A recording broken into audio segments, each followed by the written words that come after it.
The rising rate of foreign exchange resulting from low oil prices and macroeconomic concerns have led to increase in the prices of domestic items across the country. While traders and buyers do not seem to see light at the end of the tunnel, as current logistics concerns mount more impact on the commodities. Channel's business news correspondent, Temple Asaju, reports. Various studies have continued to show how prices of domestic items are on the rise across the country. Economists following the trends believe that the closest cause of the high prices is the scarcity of foreign exchange. This data, produced by analysts at Financial Derivatives Company, reflects the current prices of some selected domestic items at different regions in Nigeria. What we're trying to let the public know is that domestic prices have still remained high, given what the macroeconomic headwinds we're seeing in the market. While locally produced items may be lacking in foreign contents, their prices are bound to rise. After all, like the buyer, the trader must also buy other items with foreign inputs. Temple Ashaju, Channels Television News. The federal government's budget is the lifeline of any economy. 1 week after the National Assembly passed the 2016 appropriation bill, the President Muhammadu Buhari is yet to sign the document. The President says that he will not sign the budget because the details of the past budget had not been transmitted to him. This could mean further delay in the implementation of this year's budget, though. Joining me tonight on the news at 10 to discuss the issue of delay in signing into law the 2016 budget by the President Muhammadu Buhari is an economist and an analyst and the Chief Executive of Verity Associates, Mr. Clem Bai. I want to thank you so much indeed for coming on the news at 10. Thank you, Jimba. Now, considering that most businesses base their programs and, of course, their budgets on the general national budget, do you see this delay causing major disruptions in companies as to how their direction should be for this year? It has already caused a lot of disruptions. One, our economy is public sector driven because much of government spends a lot of money. It is government that collects a lot of the resources, particularly from crude oil, and well, the price of that has fallen, so that has affected how much money is available. But be that as it may, anytime you want to do anything, people who run businesses want a measure of certainty and a measure of stability. When the budget is not ready, it clouds the air, it gives an air of uncertainty, and people cannot take decisions. So investment decisions are waiting. People who want to come in and take investment decisions, they say, okay, when the budget is approved. First, they said, okay, when the president has his cabinet. It shouldn't be, but that's the reality, that's what has happened. But even then, you can even extend it. What the National Assembly has passed is really a resolution. It's not passed the law. A budget is a law, is a document that has to be enforced. And if the president, God forbid, refused to implement it, if it's been passed by law, he stands, to be reprimanded by, constitutionally. So to that extent, until the president has seen the details, until every detail is out, he cannot just sign a blanket law. Is he right in insisting, though, that he will have to look at it page by page? It's about a 2,000-page document or more. Is he right constitutionally to go that way? The president is right constitutionally, and even practically, he is right. You see, as I said, it is a law. It's not just a budget. It has become an act of parliament. So it has become a law. Now, what the parliament did was because of this back and forth between the executive and the legislature, they said, we've passed the budget. Really, they have not passed the budget. They need to go and sit down and get all the details out. But it's just that the president, given his tendency to be over-factual, decided to say that he has to scrutinize everything. Of course he would have to, because otherwise you could be signing a different thing from what you intended. So what are the medium to long-term implications on the economy? The medium to long term is that we are still in some form of suspense. Anything that is unstable remains unstable until the details are known. And then the government itself cannot spend money. But it could have had a recourse to another section of this Constitution, I think Section 80 or 82, that allows the president to spend money on various subheads limited to the last level in the previous budget. But this president, I think, has not gone for that. So to that extent, we'll continue to wait. I mean, we want to see the president go head-on against the deficit in infrastructure. We want to see him tackle the roads and perhaps the power even issues.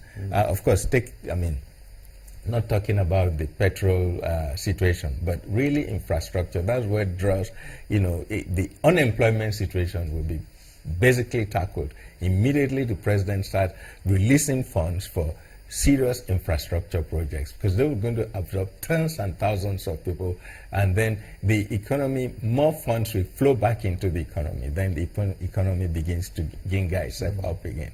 So to that extent, we really look forward to this budget, and we need it medium and short term. Interested. Well, the National Assembly says that the details will be out within 2 weeks' time. If that happens, do you think that this delay can affect the implementation of this budget? Well, you mean if it doesn't happen within those within those 2 weeks? Within those 2 to 3 weeks, it will definitely affect the implementation. As I said, I listened last night to the chairman of I think it's the House Appropriations Committee, who was on the air on your studio in Abuja, and he gave a very eloquent description. But the truth of the matter is that they have not passed the law. A budget is an act of parliament, is a law. What they've passed is just a resolution, given the headline figures. I said, these are the headline figures of what we want to attain. The budget, the devil is in the details, if I may use that expression. So we need more details about what's going to happen. So to that extent, we are shortchanged. This is not slamming anybody. That's the reality. I want to thank you so much indeed, Mr. Clem Bai, the Chief Executive of Verity Associates, for talking to us on the News at 10. Thank you, Gimba. Agricultural development is a major focus of the Willie Obiano administration in Anambra State, southeast of Nigeria. Governor Obiano's vision is to create the mother of all future farms in the state to attain food sufficiency. The Dell Farm Anambra Shongai Farm project, located in the government area of the state.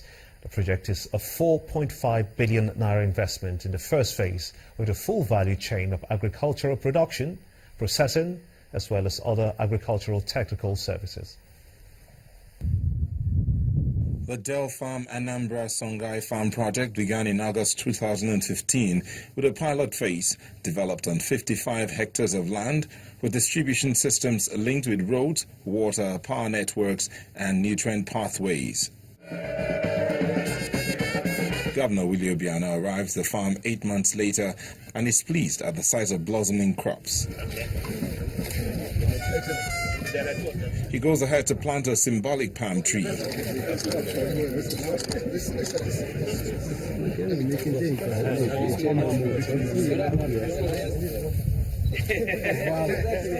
The farm involves integrated cultivation of various vegetables, annual crops, cash crops, and aquaculture. Governor Obiano believes agriculture is the way to go in the face of the dwindling economic resources. We've just done 8 exports of vegetables, Ogwa and Onubu, to London. And it's plenty of money. And as a matter of fact, I encourage people that form themselves into cooperatives who try and prepare the land free of charge for them, and get them half the seedlings they will require. To begin to plant, one thing they require that we don't have in the quantum we want is okra. They want this okra that has eight edges. I hear the Indians chew it like that, 8 edges. But the okra that is predominantly grown around here is about 4 to 5.5 billion naira. We expect some 500 direct and indirect jobs provided for the Anambra. And as the Reverend Father indicated, this will help to stem the urban-rural migration problem that plagues many communities. The Dell Farm Anambra Songhai Farm project will engage in full value chain food production, which will include animal husbandry, poultry, aquaculture for diverse fish production, and agricultural cash products such as shogun, soya beans, cassava, rice, and others. With the advanced agricultural technology being brought to bear in Anambra State, the government is optimistic of increased food production, wealth creation opportunities, and the transfer of expertise and technical knowledge support for local farmers. Time now for business news on the news at 10 with Ann Waldo.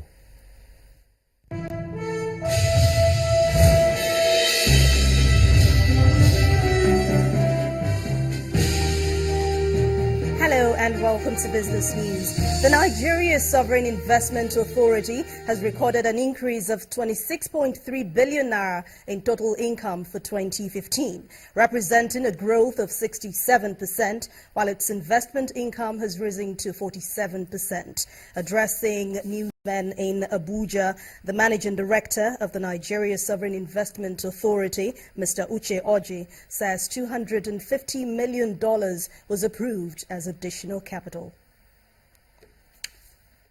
Side to the budget, I think my sense is that you'll see a renewed impetus in this project. I'm targeting in the second half of this year, we will sign the concession agreement and we'll be on track to get into financial close on the project. The early work stream, which were some of the piling work and some of the initial superstructure work, has been completed. Now, as we get into financial close, we expect that the main works will start on the project. We believe it will remain volatile, and we are going to have a diversified pool of assets as a way to mitigate this. And in some ways, that helped us in 2015 to present positive results in what was a very difficult year. The French advertising giant Publicis Group, listed on the Paris and London Stock Exchange, has expanded its footprints in Africa by signing a new multi-million-dollar equity deal with Nigeria's Troika Holdings. The French advertising firm, worth some 10 billion euros, looks to increase professionalism and quality of domestic advertising industry, estimated at 150 billion naira. The chairman of Troika Holdings, Mr. Biodun Shobanjo, gives further insight into this deal. I think if we need to begin to be a game changer, you must align with those who are even way ahead of you. So we had always looked, where would we pitch our tent so that we can up our skill, all right, in terms of systems, processes, technology, tools, which will empower us to deliver much better than we are even doing now to our clients. That's the whole essence, that you want to be a part of a global institution who have benchmarks. You understand what I'm saying? So that we can ourselves begin to benchmark what we deliver amongst the best in the world. And this is all about knowledge. It's about skills acquisition. We are moving people around as we talk, learning from different offices, getting the exposure, and we're getting also being trained.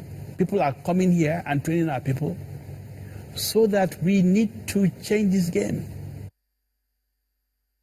The launch of the Bank of Industry's 10 billion naira youth entrepreneurship support program will serve as a panacea to unemployment in Nigeria. According to BOI's acting managing director and chief executive, Mr. Waheed Olagunju, the bank received more than 13,272 online applications as at April the 1st, 2016. That's 2 weeks after the scheme was launched. This is in excess of 10,000 applications projected to be filed in 6 weeks. Mr. Olagunju says that this is an indication of the wide acceptance of the YES program among Nigerian youths, as shown by the geopolitical analysis of the applicants. He says he is very happy the Northeast is leading with 1,300 applicants, Southwest with 1,150, North Central with 663 applicants, Northwest received 634 applications, South with 526,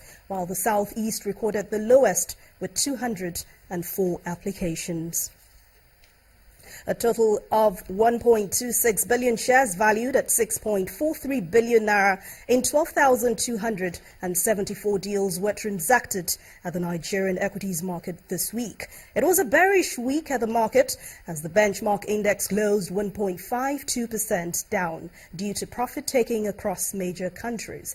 Now, the all-share index decreased to 25,507.09, while market capitalization dropped 135.12 billion naira to close at 8.77 trillion naira. Market breadth remained negative, with 24 gainers and 36 losers. FCMB, Sterling Bank and Livestock accounted for 30.27% of the total volume traded during the week. And that's it on Business News for tonight. Thank you so much for watching. I'm Anne Wawado. The rest of the news continues with Kimba.